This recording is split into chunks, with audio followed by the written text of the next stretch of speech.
Hey folks, welcome to Cosmos with Cosmos, episode 148, where we're talking about the Artemis Program. So I'm Brandon. Yeah. I'm Liz. I'm Zwicky. Zwicky, oh boy. Hey, welcome. welcome to the team. After 148 episodes, we decided to shake it up and bring in a new team member.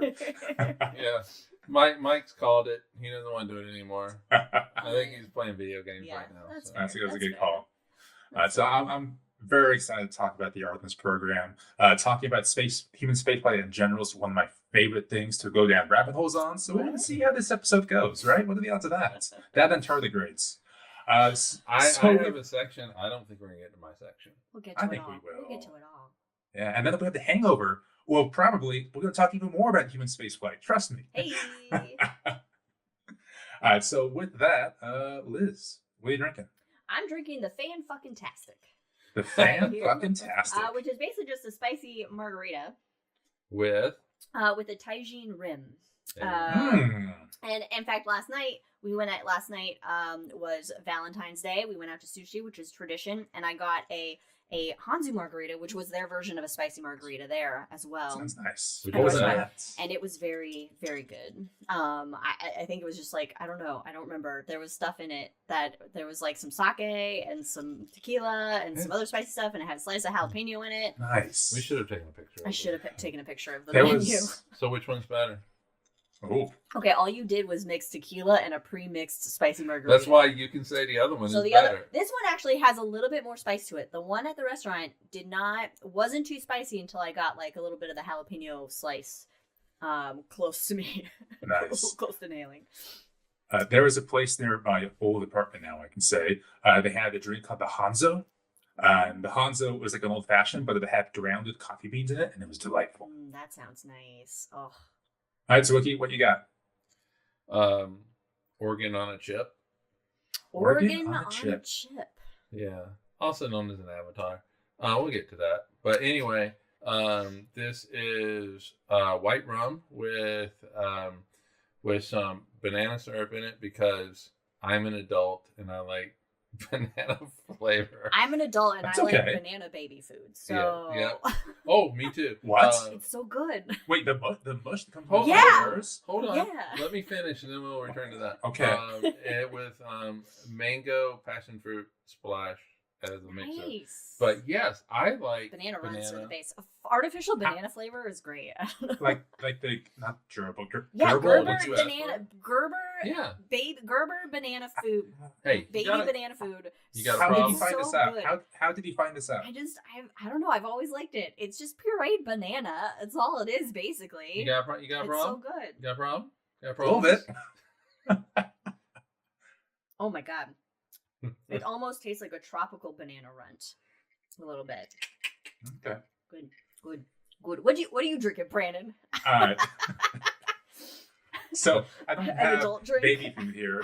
Well, right now I'm opening it up with the Leaky Valve, which is white Earl Grey with some red rooibos in there as well. It's delightful. Ooh. You know, if And Brandon ever comes here again, I'll get some banana. we're just gonna stock it with. That and Chinese wine. Oh god. No, we'll probably pour all that out. I mean, we'll give it to Trev and Kim and say, here's Some Chinese here's a wine. gift. All the way from China. Yes, I'm opening with that. And then, of course, I have hydrazine, which is just Jameson. Yeah, there you go. You know, Mhm. gotta have a little heat in that fuel. Ah. The fuel. All tank. right. So if you want to fuel our tank, follow us on the social medias. Like on and the Twitters, subscribe. Like and Drinking subscribe. Cosmos, Instagram Cosmos with Cosmos, everywhere else, including the Blue Sky place. Yes, like and subscribe, as a social media manager says. It does help if you follow us and rate us on the iTunes or wherever you get your podcasts from. That allows us to go annoy and educate and annoy more people Yay. about science and space. And Yep, with yep. us now, do not forget to join us for the Hangover, where we will drunkenly talk about probably more space stuff. Maybe Hail Mary. We'll see. Yeah, we'll ramble as we usually do. Mm-hmm. But you know where we don't ramble is the Shot. That's our companion show where we have bits of science to drain down your gullets. 5 to 10 minutes episode. Check it out. Just released a new one on the Space Shuttle program. Mm-hmm. Yep, that was for you, Brandon. Yeah, I was like, oh, Brandon likes this topic. Oh, And he probably I has can't lots believe of I missed comments that on one. like. I was ready to go. I'm sure that I was like, it's a good thing Brandon wasn't here because he probably would like correct me on so many things and then like want to add so many things. Actually, there was only one thing to fix, and that was from Mike. It was not Robert Young; it was John Young. John Young. Robert I did Crippen. it. John Young. I did it. Anyway, check out that episode of Shot out now. Yes, and if we had a space shuttle, we could welcome on some friends, like some friends to the show. Katie, Wildixia on Etsy. You can go find all of her wonderful arts. Ron, Mr. Ron Proctor Show.com. You can go follow them chickens, go get tutorials on Blender, which I have used and they are fantastic.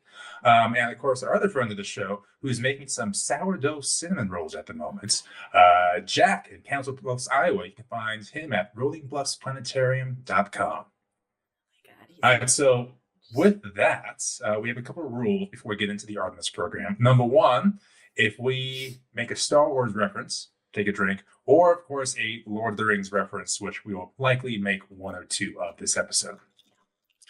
Any last words before we just dive the fuck in? All systems nominal. All right. Capcom, go. Ready to go. I don't know. All right. Well done. Much. So the Artemis program itself is, of course, the missions that NASA, the United States, is going to have to get to the moon and back and stay there, for good, all that kind of stuff. But looking at it, there are so many different avenues, lenses to actually examine this program. There's the lens of the political nightmarescape we currently have, because right, because NASA, the space program, doesn't actually decide what it does. That's done from politics. So that's jostled around all the time. There's new commercial space flight, space exploration versus government space flight, space launch system. And then there's how traditional space flight in general from 1958 is actually weaved into the Artemis program. And you can still see bits of the old Apollo and Mercury decisions into this mission today. Oh, wow. But Makes sense. ultimately, what this episode is going to focus on is what is the Artemis program, what has it achieved, what will it achieve, and where do we go from there? To infinity. And beyond. All right, so the Artemis program. Sorry, Mike, I missed that one reference for you already. Yeah. So this is straight from NASA's mouth. Quote, under Artemis, NASA will send astronauts on increasingly difficult missions to explore more of the moon for scientific discovery, economic benefits, and to build on our foundation for the first crewed missions to Mars. So if they're increasingly difficult, Sounds like a which one video would you game. want to do? Would you want to do the first one where it's a little bit easy? Well, I mean, I'd like to level up with the program as, start from the beginning, level my way up, it's until I beat the final boss. Hey, okay. That's Okay. fair. I mean, the first one's going to prove those technologies for the first time. The landers, for example, the heavy launch vehicles. So that's a difficult sell as well. But then you have the right of saying you've been the first one since 1972. That's true. I mean, yeah. Be the first and the last. This be the first and last mission. The first- So where you go, the first one where you're the first one since 1972, but then you're on the last mission when you're like hanging out on the moon and doing somersaults and stuff like that on the moon. Oh my God, the ability Right? to do so many cool tricks on the You moon. could do like a backflip, just jump and do a Yeah. backflip. Brandon's like, oh, I've already lost the show.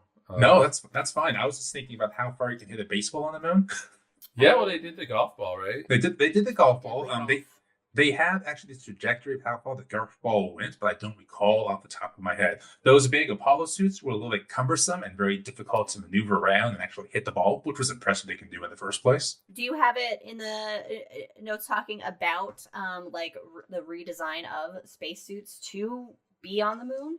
I do not, however, be more than happy to talk about that later. Okay, cool. Sounds good. Sounds like a hangover thing. Or main episode. We'll see how this All right, so goes. increasing difficulties, which I'm assuming is like, hey, let's orbit the moon and then let's put things on the moon and then let's actually have people put on the moon. And is that the level of difficulties? Yeah, around the moon, land on the moon, stay on the moon. So great. So I like it. They did 2 golf balls on the moon. I just know about the one. Only 2? The first one, You got them all again. the first one went 24 yards, so it was roughly 75 feet, roughly. And then the second one went 40 yards, so 120 feet. Wow. Yeah. Really got a hold of that one. My dad could tell us what a normal good length of a golf ball swing hit, I guess, would be. 100 depends what iron they had as well. 140 yards would be a very short par 3. But the fact that NASA let them bring golf clubs. Well, a golf club. That golf club, by the way, is now at the USGA Golf Museum. Oh, that's kind of cool. That's neat. An appropriate place for it. I would figure being the Smithsonian, but I also wouldn't have put it past the astronauts to sneak that on board because they tend to do that, like a roast beef sandwich was snuck on board.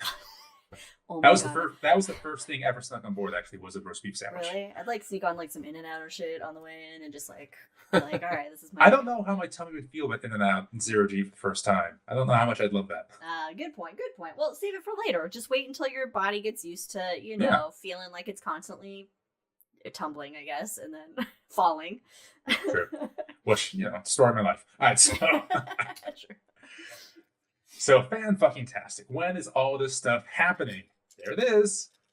And do we have to do this for you? Because the Artemis program is in the middle of happening now. Yay! Yay! As a matter of fact, the Artemis 1 mission launched 4 years ago. Wow. It's been 4 years since the Space Launch System was launched. God, The space. first time. Not only is space hard, space is slow. Space is slow and fast at the same Slow time and somehow. fast. Because that Artemis 1 mission on the Space Launch System with the Orion capsule on top of it was launched at 24,500 miles an hour. So it's fast. That is fast. Yeah. It's yeah. By our Yes. standards, yeah. So that first mission was a test to make sure, yes, that SLS rocket would work along with upgrades to the Orion space capsule. So they took Orion around the moon and re-entered the Earth's atmosphere at around 25,000 miles an hour. So that tested technologies and life support systems. Heat shields. Specifically, yes, that re-entry with the heat shields. Because we typically come back from the space station. Space station is what, 220 miles above the Earth? Yeah. So when you come back from the space station, you're, quote, only going 17,000 miles an hour. Yeah, you're gonna be going a little bit faster and coming from the moon. Mm-hmm. Yeah, so 25,000 miles an hour to 300 miles an hour in a few minutes, and ultimately to, I think it's like 10 feet per second when you land. So those are some G-forces you're dealing with, and when you hit that atmosphere, you're going to heat up a lot. This is the ultimate hold on to your butt situation. The re-entry. Yeah. Launching, fine, yeah, whatever. That's fun times. Coming back in, oh okay, shit. Oh my goodness, yeah. And of course, when you're coming back in, I forget exactly what it's due to, but you lose radio transmission for a few minutes. So no one knows what's going on until you come back and say, we're good. For more on that, go watch Apollo 13. There's a big moment about that. Hey. So Orion has to develop a new technology. This one's called the Avcoat. And Avcoat is actually the same material they used in Apollo's program, but they upped their game a little bit. So Avcoat is an ablative material. And that means it's designed to disintegrate as it takes in the heat. So it's kind of designed to fail, but fail in a good way. Oh, because then as it disintegrates, it also It takes heat with it. disperses the heat. Yes. Yeah. Okay. Mm-hmm. So when you come in, you're going to reach temperatures up to 5,000 degrees Fahrenheit on the front. But after the Avcoat does its thing on the rear side of the capsule, it's only 300 degrees. Oh, medium oven setting. That's not bad. You can stick your hand in there for a little bit. Yeah. And it still cooks things. Yeah, that's true. That's true. So the upgraded Avcoat is called the Three-Dimensional Multifunctional Ablative Thermal Protection System. 3D mats. Oh my god, NASA. Right. They do good. But it's made of woven threads of quartz in resin. Of quartz? Cool. Quartzite? Quartz. Resin? Yes. That's just In resin. amazing that people just the fact that people figure that shit out of like, hey, let's make some woven quartz resin. Yeah. You know the thing is, What they kind of probably loom do just they need for that? No. They go down to the NASA bar. The space bar, you mean? The space bar and Friday night. They get like shit faced and they're like, hey, what if? What if we could weave some quartz together, guys, Yeah. to disperse the heat? And then next thing you know, Entry. it's on a capsule Mhm. going to. Mm-hmm. And I know we talk about this once in a while, but it's funny how many decisions like that are just made off the cuff. Like, what if this? That might actually work. And then it turns out that's how the rocket boosters and space shuttle are on the side to just throw it away afterwards. Like, we don't need to take it to space with us. What if we just expend it and throw it out? And they go, oh shit, it's a good idea. Yeah, we'll just throw it away, guys. We don't need to throw it away. I mean, we at the end of the day, though, us humans don't know what the fuck we're doing. We have to kind of make it up as we go, and we always throw shit at the wall and see what sticks. Yeah, that's my daily existence right That's there. how We fake it until we make it. That's just what humans have been doing forever. Somebody puts in a support ticket, and I just throw something at the wall. I'm like, hey, have you tried this? In the writing world, you have plotters and pantsers. So people who think about the plot and write it out versus people who just write by the seat of their pants. Hey, Jack Kerouac. That's really what we do. Yeah. That is what we do. So with the Orion space capsule, its last orders in 2022 with, of course, Artemis 1, and that heat shield didn't quite perform as well as NASA had hoped, but of course made some changes, things like that, and it's all good because Jarek Eichmann, the head of NASA, says it's okay, so don't worry about it. Yeah. So anyway. Yeah, because the head of any government agency is great right now, and totally trustworthy and great right now at this time. Yeah. Cool. So the other thing being tested with the Artemis 1 mission is the Space Launch System. Yes, the rockets. Which in the shot that I did on the space shuttle, out now, check it out. I didn't realize that the Space Launch System, like it's always been called the Space Launch System. Yes and no.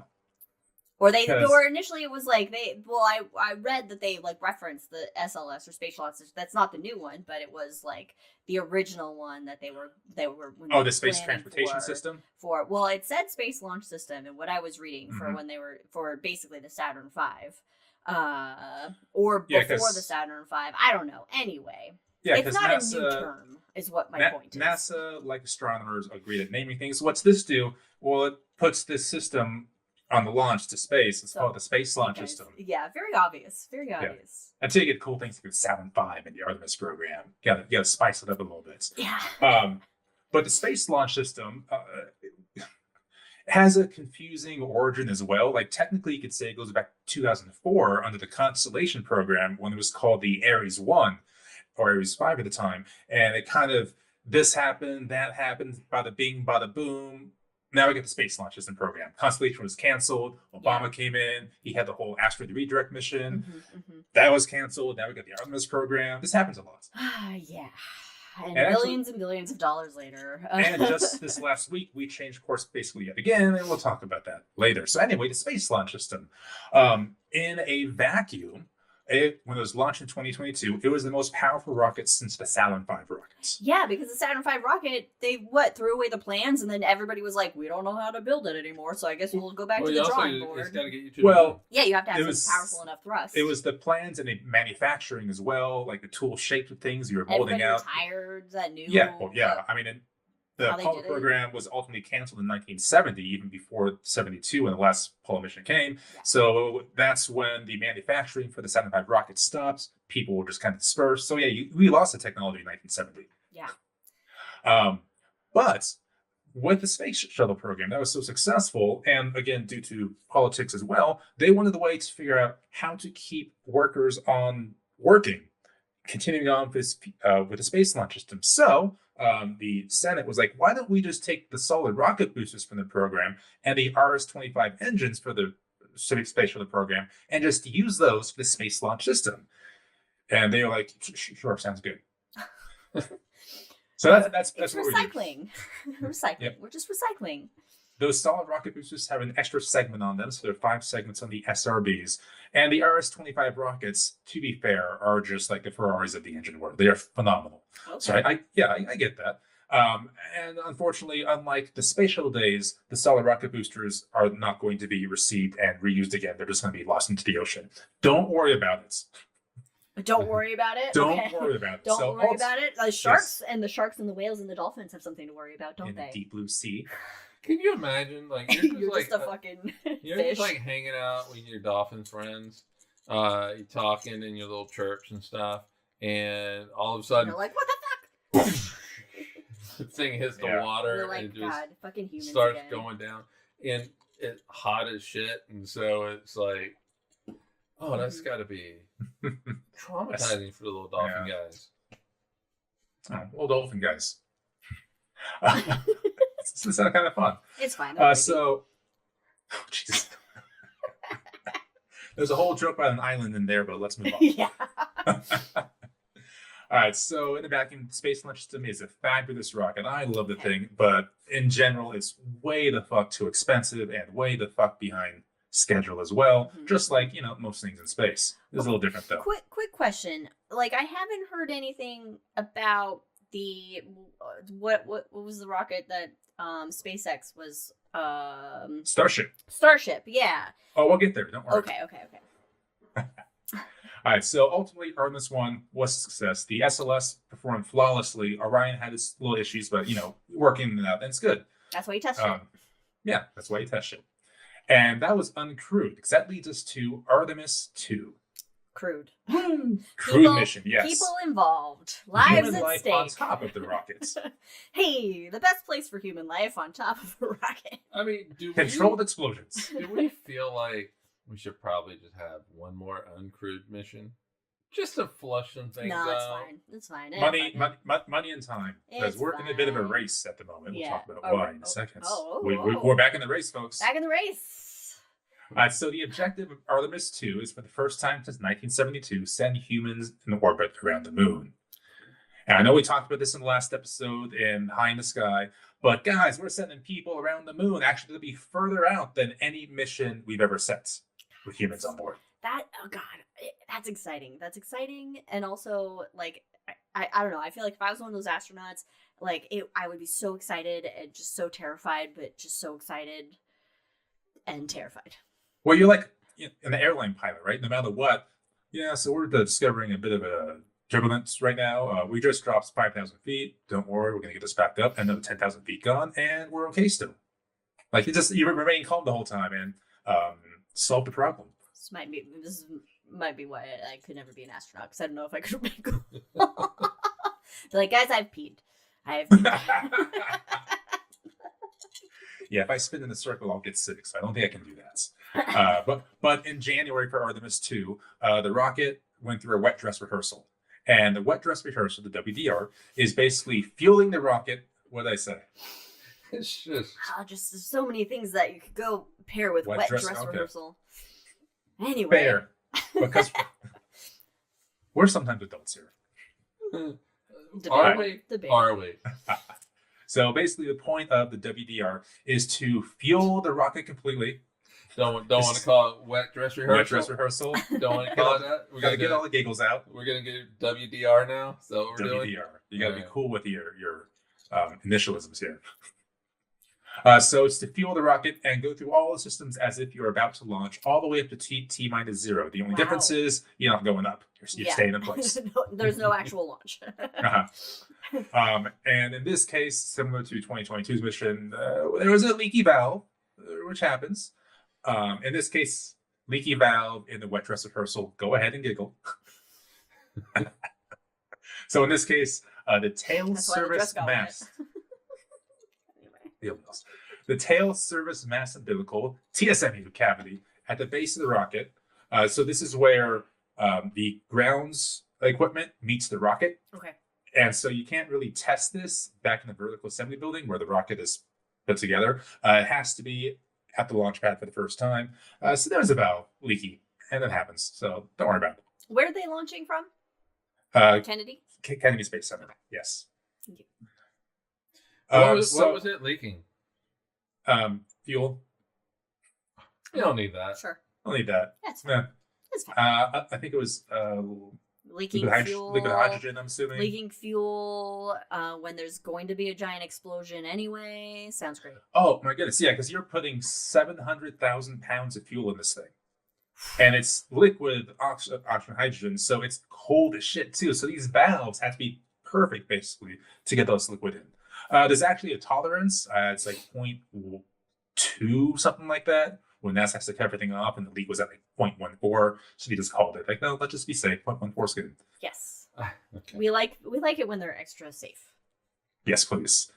So that pushed the window of launch back from February to sometime between March 6th and March 9th. Okay, because I was asking you about that like yesterday, right? Or a Yeah, couple days yeah. ago. Because when we had our last episode, it was like, oh, it could happen, Mhm. Yeah, it was. but then it was February. and then it was like the next day or something. It was like, oh, it was scrubbed. Yeah, the window was Yeah. like February. But they have to- until like April. July. July. Okay, so there's a July, lot yes. more And at runway than I that thought. point, some systems have to be refreshed. Some life support scrubbers in the Orion have to be replaced. So that would push the launch window back to 2027. Oh wow. So let's not have that happen. No. So there's a very good chance of it launching this year. Let's Knocking get it on up. wood. Let's do this. Yeah, get them out of here. Yeah. Please, let's go fast. You know, All right, so if I was like one of those astronauts, like, given the state of things, like, do I have to come back? Yeah.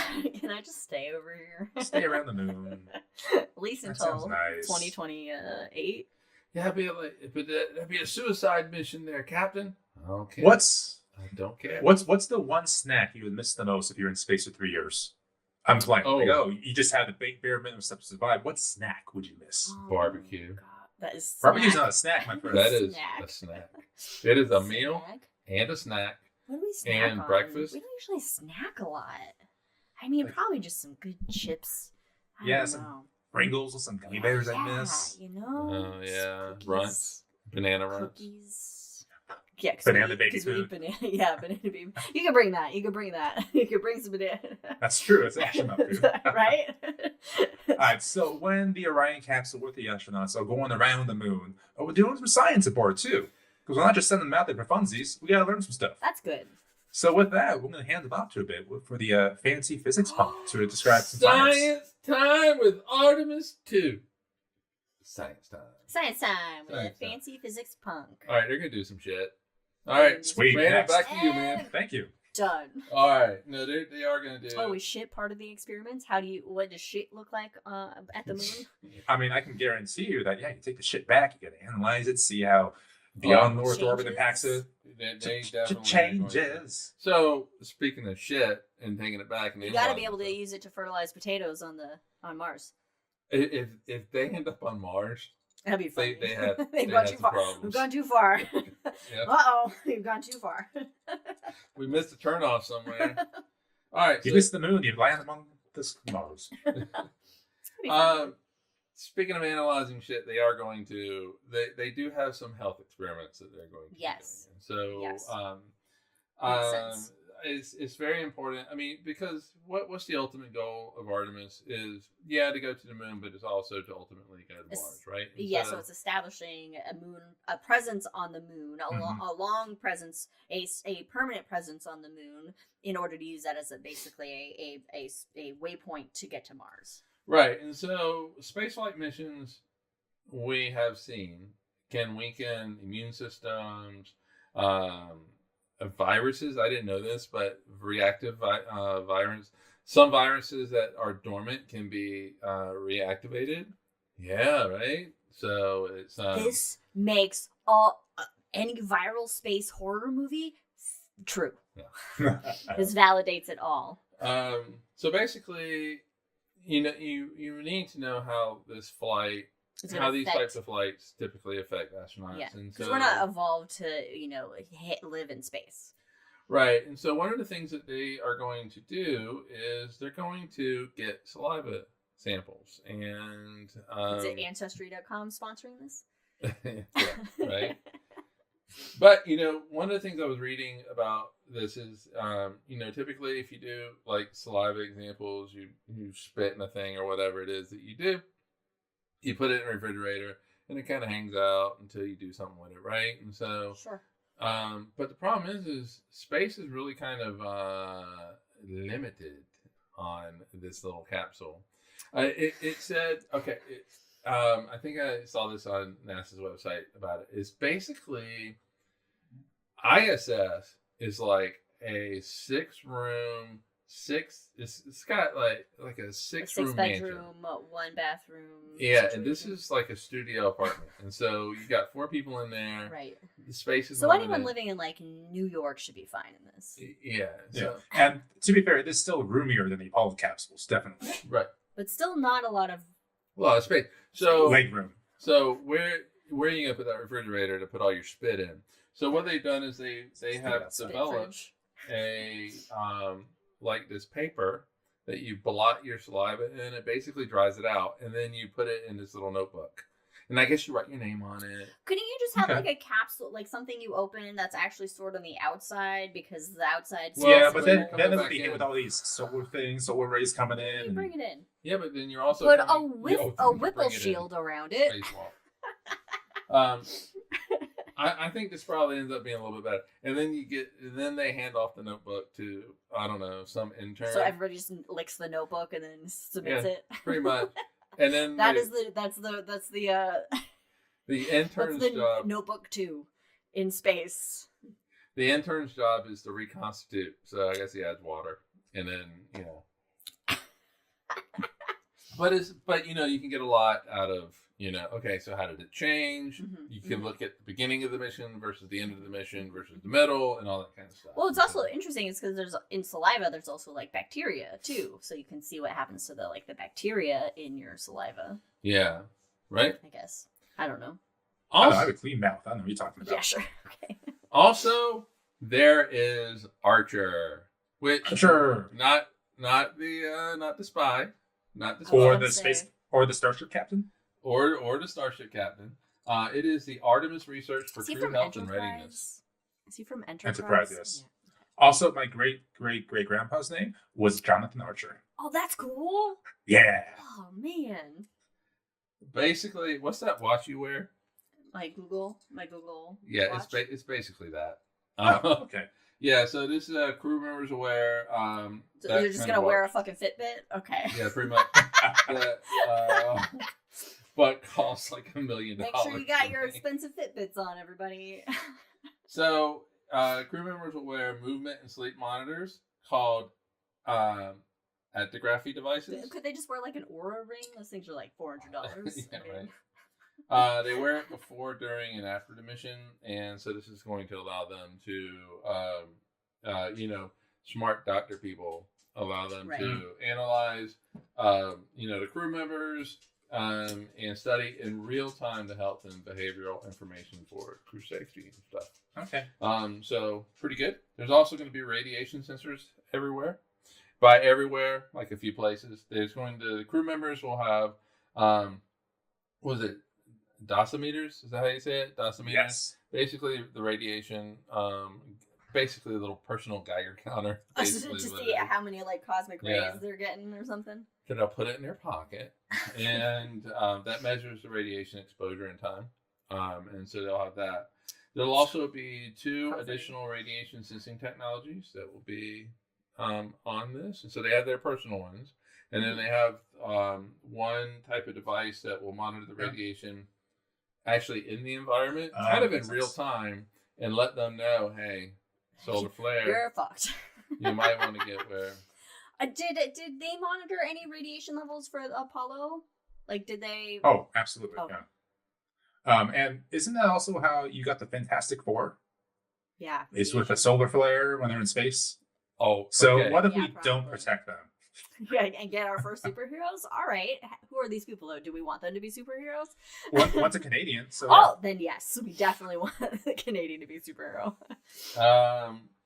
All right, so these types of devices will be kind of scattered throughout, and it will alert the crew. It will alert the crew if they need to seek Take shelter. And it's just like, Where are they now- taking it? Do they have like the that like metallic blanket that they just they, like? they actually have a desk where they can duck and cover. There you go. They have the dentist vest that you put on to get X-rays. Yeah. There's also going to be 4 radiation monitors, and this was a partnership with the German Space Agency, DLR. I'm sorry. I don't think I've ever heard of the German I Space have not. Agency before. I have not The either. Deutschland Space Ooh. Agency? DLR? Yeah, DLR. German Space Agency, Cool. DLR. Yeah, well, German's an interesting language. So these are going to be placed at various points around the cabin by the crew after lunch, and it's going to just gather more information. That's really all I found out about that. Okay. And then organ on a chip. Organ on a chip. So, like some hearts on some Doritos? You know? Just tiny chopped up like mice hearts Yeah. in a Dorito. Yeah. I used to put jalapeno on nacho cheese Dorito and eat That's that. just like a heart. Exactly. You know? I don't know. Hearts can be I've spicy. never done that, but now I want to do that. That sounds delightful, actually. Not for your mom, but No. It's also the organ on a chip is also known as Avatar, a virtual astronaut tissue analog response. Hell yeah. A virtual astronaut tissue analog response. I'm interested about analog being thrown in there. All right, so basically, and also virtual astronaut tissue. So they did show a little picture of it, and it looks like this little plastic thing that's probably maybe a couple of inches tall. Okay. And it looked like it had like these wires that kind of come together, go down, and then they kind of part ways a little bit. Okay. Are they shocking themselves? Are they No, taking pieces of their flesh off to analyze Frankensteining it? it. No, this is completely passive. It doesn't shock anybody. Can you imagine like the astronauts just talking and all the Like, oh wait, hold on, I gotta get shocked. Yeah. Basically, they have taken cells from the astronauts themselves, and they have embedded it in this thing to see then what and happens then to them? In this heart-shaped box. Okay, Nice, yeah, nice. And then they all had a cup of penny royal tea. Now, yeah. What else? What other Nirvana? Anyway, scientists can then analyze how these organ chips Don't eat them. respond to like deep space radiation and microgravity, and so they Right, basically see how their cells change Okay. over the course of the mission. You would think that they could just like, I don't know, scrape some cells off when they came back. Yep. Yeah. I don't know. Yeah. So I don't know what to think about that. It seems. I get it. Will they mutate? Do we have our next sci-fi horror movie plot?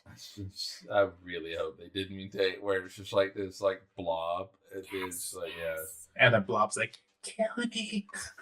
It's all and you tardigrades. can't kill it because right. So yeah, and because it was born out of radiation does not kill it, and it just absorbs any like bazooka missiles you shoot at it and stuff like that. I've seen this one before, and this giant blob's just rolling down Main Street, I think water helps. and you have to run and not walk. Also, go perpendicular. Right. Always go perpendicular. I know. Why do people run parallel to monsters? And it's like, hey, I'm giving you more time to get me. I guess it depends how wide they are. Yeah. All right. Anyway, we're gonna do some lunar science too. Sweet. Without even going on the moon. Yeah. Well, here's the thing. Orion, the capsule is going to fly 4,000 to 6,000 miles from the moon's surface. Okay. Yeah. It's kind of far. I mean, it's not far, but Well, it's kind of okay. Which I had always envisioned something like Michael Collins, where you're just cruising over the just surface. right next to it. Yeah. Yeah, no, at that distance, the moon will appear to be the size of a basketball held at arm's length. Wow. So, well, I'm sorry, we're dropping frame rates for some reason. I don't know why we're getting so much. those frame rates will come back when Brandon starts. Why our Wi-Fi Let's stop the seat card and start it again, and that should get it going. Oh, we have new Wi-Fi. Why is it acting up? All right.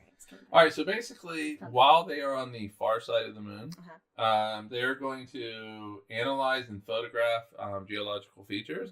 So they're taking a lot of like geology classes and understanding. Got to recognize that strata. Yeah. Oh man, that rocks. Visiting places on Earth that might resemble shit on the moon, and so they're doing a lot of stuff, and they're doing a lot of learning. And so they're going to analyze and photograph these features, such as impact craters and ancient lava flows, and all of that. That's fun. Keep going. I'll be right back. She's going to the moon. I have never been so offended in my life. You don't want to hear my stories. Anyway, so they're also going to practice describing nuances and shapes and textures and colors And so it's like, how well can you describe things? It sounds like a kindergarten class. I know, right? So basically, this type of information reveals the geological history of the area and will be critical to collect when Artemis 3 astronauts explore the surface. Are you coming back to join us now? What did you do? Spoiler. I turned the TV off, so we weren't. We've been watching a Royal Albatross, and I've had it on, and so I turned the TV off. So hopefully that would help our bandwidth. Oh, okay, that's fair. All right, so they also are going to be looking at trying to observe flashes of light from space rocks hitting the moon. That's cool. Yeah, see, I really like that. That's fun. So try to get an idea of how often the moon actually gets hit by these little, small things. So that's really kind of what it is. But it makes an impact. It doesn't have an atmosphere, so things can easily hit the surface. It kind of does. Because, Mike, what's your next point? About the dust? Yes. Okay, yeah.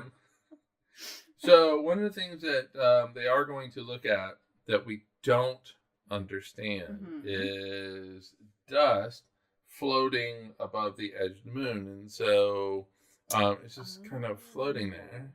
Like here on Earth, like if you have dust floating, what is it that you think of? You're like, okay, the air is right. So it's aliens is what's happening. Yeah, it's blowing. Also Mike, the fancy physics punk, had a slip up, and he revealed the moon is also flat when he talked about the edge of the moon. Game over, scientist. Checkmate. If the moon gets hit by stuff and it knocks that dust off, that dust is probably not going to have the escape velocity to leave the moon, so it might take a while to then settle back down. It could just take a while to come back down. Yeah, but what if the tardigrades built a magnetic field and it's not allowing the dust to settle? They could be super advanced by now. Let's go back to the 1960s and 70s. And we have astronauts on the moon. And they found playing golf. And playing golf. Like, God, we paid them to play golf to just to go on vacation. Welcome to the presidency. Let's keep going. Hell yeah. They would bunny hop, they would jump, and they would come back down, right? Yeah. Mm-hmm. They came back down relatively quickly. Why would dust not come back down quickly? Well, it's lighter than the astronauts. Gravity. Gravity doesn't care. Right. Gravity doesn't care. There was a guy named Galileo. I don't know if you heard of him. I believe it was Apollo 12. I believe it was Apollo 12. Yes. Also, Al Bean had a hammer and a feather with no air resistance dropped at the same time, and they landed on the moon. The exact same moment. I think he said Galileo was right.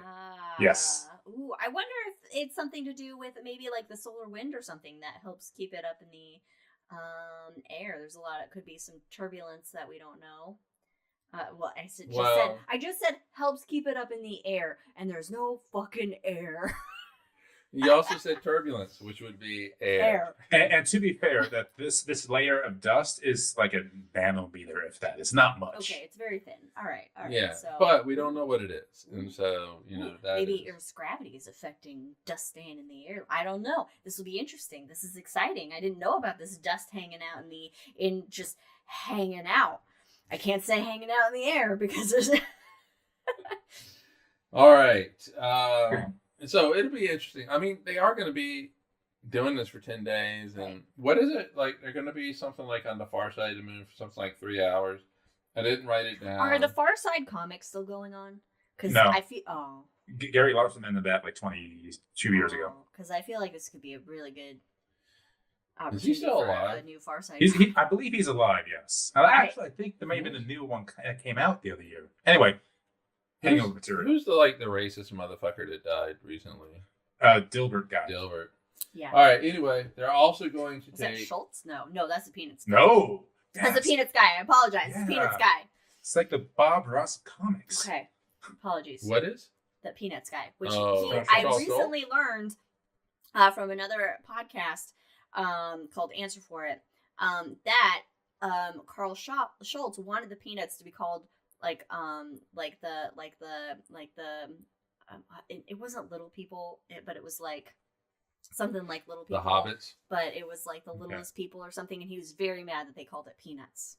Yeah. But Charles Schultz, huge space fan, which is why Snoopy is a big mascot. Yeah, go Snoops. All right, so we're also going to send. I'm sorry, am I just realizing that Snoop Dogg took his name from Snoopy? Yes. Welcome to 2026. Right, We've been here for years. Continue on, everybody. Guys, we're still on Artemis 2. Yeah. Let's go. We're also going to take some CubeSats up there. A little tiny. I love a little CubeSat. These are shoebox sized payloads. So we're just sending dioramas into space. I didn't know. I didn't think about it.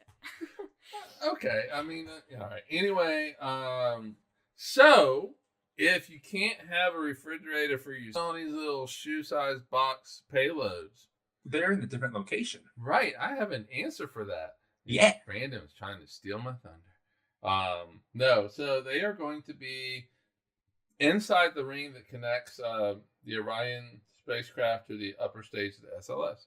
So they're not going to be in the spacecraft itself. Well, they have to basically launch them or let them go or whatever. Yeah. So they can't be And inside. so they will be deployed in high Earth orbit after the upper stage detaches from the Orion spacecraft. So it's just going to poop out little CubeSats? It's going to poop out a little There is actually a company that finds out how much void space is inside the rockets and tries to sell it to CubeSat companies and smaller satellites to fill those voids. Oh, that's...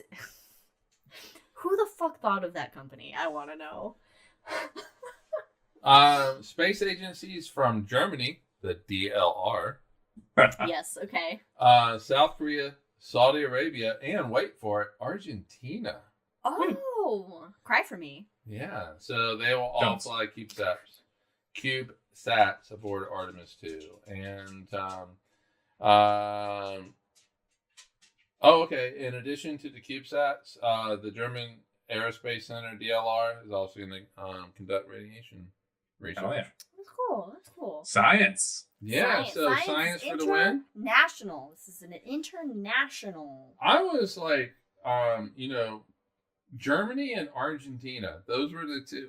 I just never thought about Germany. I should have. I've never heard Germany and space. Well, there's like the You think of ESA in general. Yeah. ESA, yeah, European Space Agency, not specifically. Right. But Argentina, there's just it's not that like I don't associate space with every country. It's just that sometimes I don't think about it. I don't know how the best way to describe this. A surprising amount of countries do have space programs, even if that is still universities building CubeSats, because CubeSats are the economical way to get your research up into space and stick them aboard other rockets that are being launched and have space, and there you go. True. Every country needs space. Every country needs space. Even your North Koreas need space. Don't put any military shit up there, but that's what you guys need to do. And that's science time with Artemis. Science time. Yay. You should have like a little logo. The more you know. If I had the energy to make The something for it. science time with whatever our topic is. Yeah. So I'll let you know that. I mean, I'm not talking about it. Well, then, I'm just here for we're for done. color So you can commentary. close it up. I like how Brandon has page break. I have a page break? It says page break. I do not have that. Oh, it says That must be page break. unique to yours. But page break leads us to the Artemis 3 mission. We're not even done with Artemis 2. We're going to Artemis 3. And then 4, and then we'll go to Oh my god. That's a good Howard Dean reference there. In any case, so Artemis 3 is where the rubber meets the road. Sorry, Artemis 3 is where the silicon rubber sole meets the regolith. There we go. There we go. That's when we're landing. We're landing.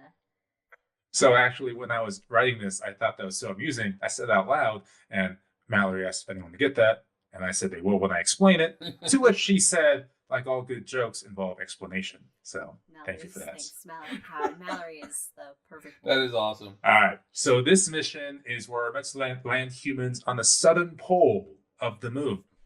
The southern pole. The southern pole, the South Pole, yes, because that's Wow. where the frozen water lives. We go extract that, and then from there, the future happens. See how many tardigrades are in that. Fucking nice. They're already in there. They have a little factory going, mining all the shit, they're making keeping Bitcoin. the dust in the air. It's just, the dust is actually the tardigrade highway.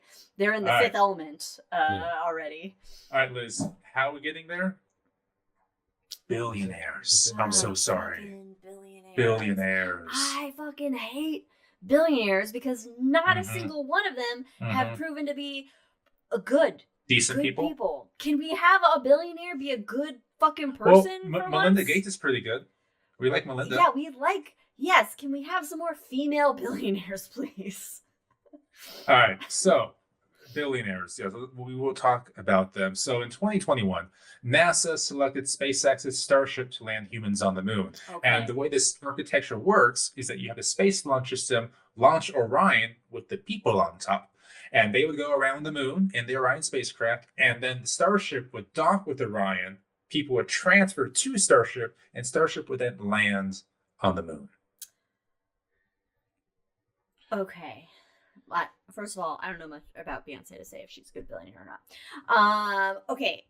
Because Starship's not powerful enough for a launch to get to where they need to go. I wouldn't necessarily say that, but it's powerful enough to get up there. But then think about it, you have to launch from the Earth, land on the moon, and launch back from the moon. So if you just dock in space, you take out a lot of critical infrastructure, refueling, docking, things like that. Right. Okay. All right. So they're gonna. All right.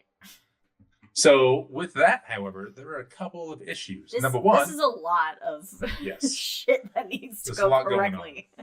Oh, by the way, Jack, I took a picture of your comment. I'll make it happen. Get your science on. All right. So number one, that this architecture would involve Starship refueling in space, something that SpaceX has never done. So they would still need to prove that and do it before this mission takes place. Yes. Number two, Starship, of course, keeps slipping, and it's becoming apparent that China has a solid chance to land humans on the moon before 2030. Wow, and in fact, if you have seen the news this last week, China nearly successfully landed a rocket again. So, of course, SpaceX and Blue Origin have landed rockets, heavy lift rockets. China got real close. So probably this year they're going to land a rocket, and we're off to the races again. Yeah, and we have our heads so far up our own asses that we can't figure shit out. Though, now I will say this, national pride, all that kind of stuff, whatever. But if China gets to the moon, I will cheer them. Yeah, we are Team Humanity, people. Because the Chinese that are getting to the moon, these are scientists. These are people that are wanting to go to the moon. Like, they're just trying to explore. I'd say they're people just like you and me, but they're astronauts, so they're smart, very smart. Yes.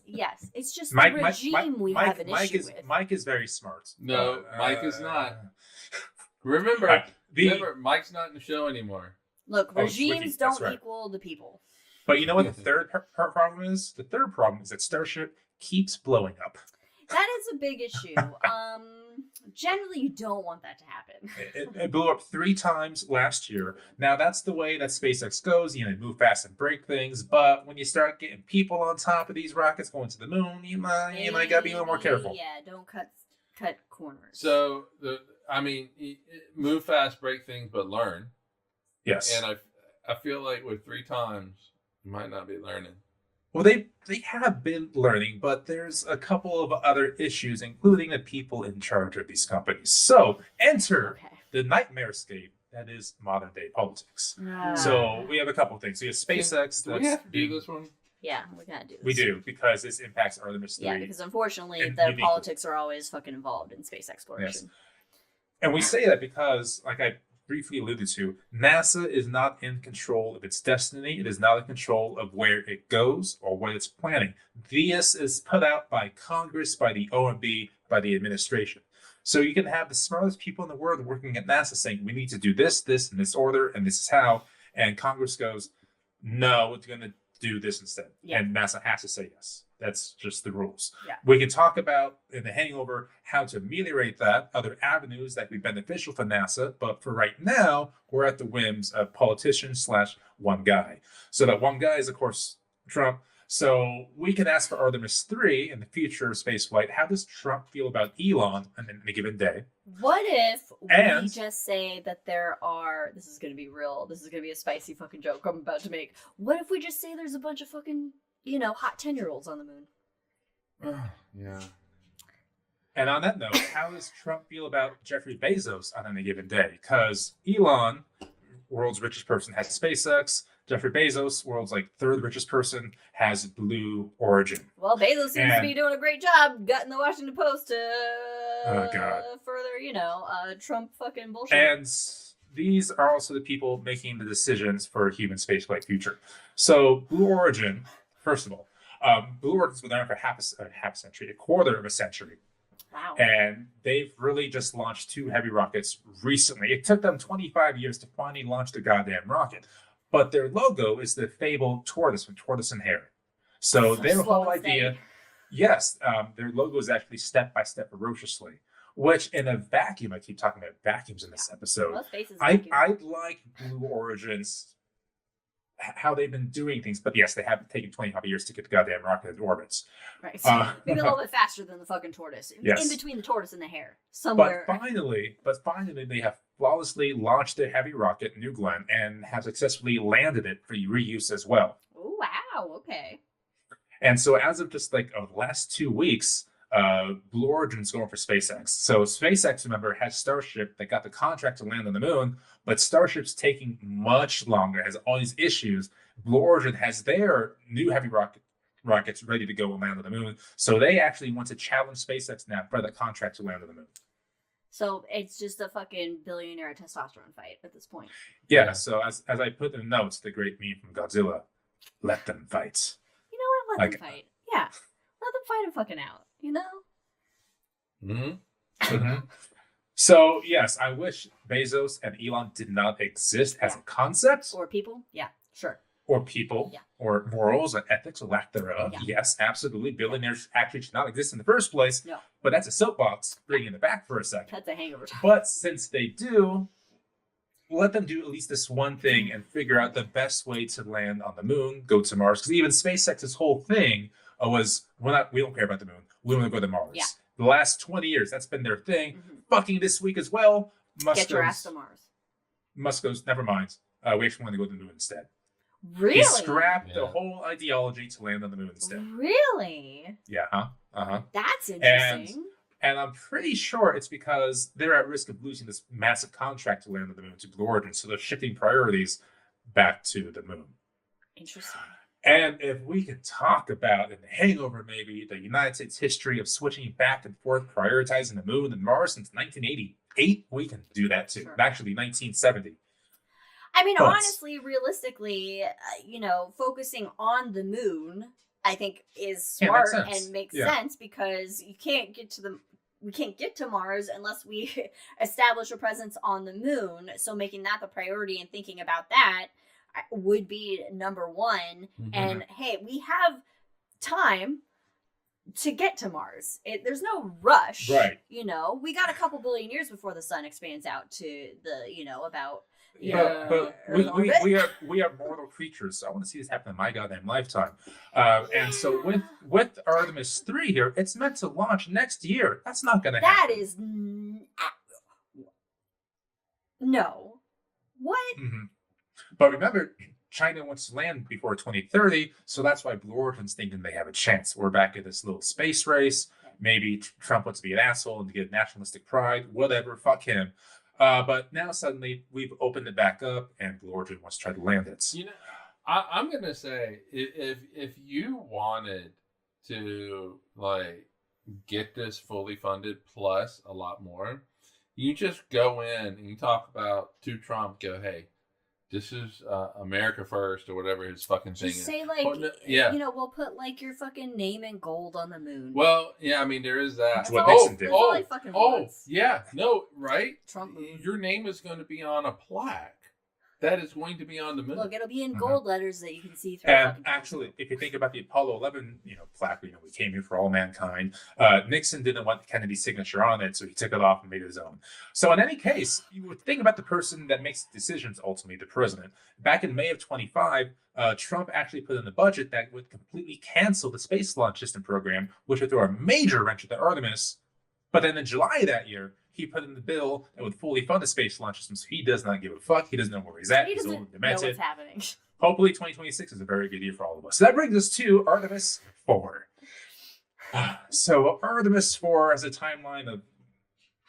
And the goal of Artemis 4 is to establish the gateway, an orbiting outpost around the moon that will, quote from NASA, enable new opportunities for science and preparation for human missions to Mars. Basically, it is an outpost to meet up on the moon, then use the Starship or Blue Origin to land on the moon, go back to outpost. So is it like a space station outpost? Yes. Yeah, pretty Okay. much. But it's not permanently crewed. It's just, people around the moon getting ready for the things. Would you live Listen. I'm sorry. How long did it take to put the space station together? How long is it going to take to put this fucking outpost together? I would live on that outpost. Would you? Yeah, I would be like. It's not space station size. It's small I size. don't It's care. like studio Alright, apartment your size. claustrophobia? I don't think. Oh, but look out the window, endless space. Endless, nothingness. But this gateway has been debated for at least 15 years now. All these things going on about it. Is it worth it? Is it economically feasible? What's the point? Since we can just go meet up with Starship or Blue Origin and land on the moon in the first place, you don't need an orbiting gateway. And this has been a problem since right after the Apollo program, is what is the ideal outcome? What is the purpose? What is the plan? It changes with every single administration, and we can draw that out as well. And Gateway is suffering from that lack of direction as well. I mean, I would say that, I would say most people in any country, most regular everyday people would say like, oh, this is meaningless and not the point, like should not be a priority or whatever, who gives a shit, blah, blah, blah, kind of a thing. But if you look at the technological advancements of our entire human civilization, simulation, Freudian slip. There's another slip. Civilization, the everyday use items that are so integral to our lives, and I say integral a little bit lightly because we could survive without them, but or actually no, because there's been medical advances, but have been, the majority of them have been a direct result of space exploration, technologies developed for scientific, whether it be telescopes or going to space or whatever. So I think that the realistic, the payback for humanity on a whole for the advancement of our civilization is worth this kind of expenditure, regardless of what the science and what, the things that I love about it and shit, because you end up developing technologies for this that then people repurpose and redesign and use for everyday life to make life better on Earth for all. I can't remember the exact same number, but exactly to that point, for every $1 spent on NASA, how much is it back? It's a ridiculous amount back. It's like at least $23 back, something like that. Yeah, it's absurd. It's an absurd return of investment for something that most people, I would say, is like just too much money being spent on robots on Mars, or whatever. And it's like, no, but you don't realize that just like the cell phone you use is because of this, the camera that you take pictures with is because of this. And this has been a talking point of proponents of space since before the Apollo program, when you have the great poem, Whitey's Going to the Moon, which is a different lens altogether, but still kind of the same thing, spend money on Earth instead, when in fact, we're not launching a pallet of cash up to the moon, that's staying here. So anyway, yes, we will have a great... You get, for every dollar spent by NASA, you get between, and this depends on the study, between $7 and $40 back. $40. I mean, that's still either Eat- way. That's still The smallest amount is still worth it. yeah. And then, that's a hangover topic. All right, so let me sum it up with a couple things here. Okay. The Artemis program, as excited as we are about it has its threads going back to 2004, even earlier than that. Each administration changes path, changes budget. So one thing that we could do is, instead of giving NASA a budget every single year, which realistically is 3 months out of the year because Congress can never get the shit together to decide the budget. There's always continuing resolutions. The idea would be to have Congress approve a 5-year plan for NASA's budget every 5 years. That way NASA has a plan and they can stick to it. And the science, the technology, architecture is being funded for those 5 years. And then it's not so dependent on political whim. Yeah, Yes. and that is why it'll never happen. No president. Yes, because Congress, at one point, about a couple of years ago, had the power of the purse strings, and they relished that power to decide the direction of the country.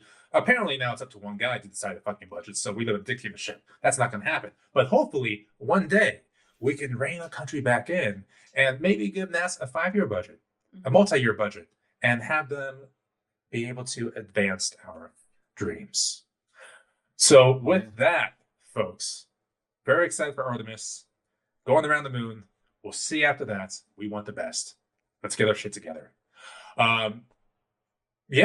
So follow us on all things. Like and subscribe. Do it. Listen to the Space Shuttle episode's fantastic. Give that a go.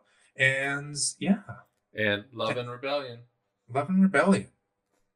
Cheers. Thanks. I feel as a downer. No, it's great. Goodbye, everybody. We'll see you next Goodbye. time.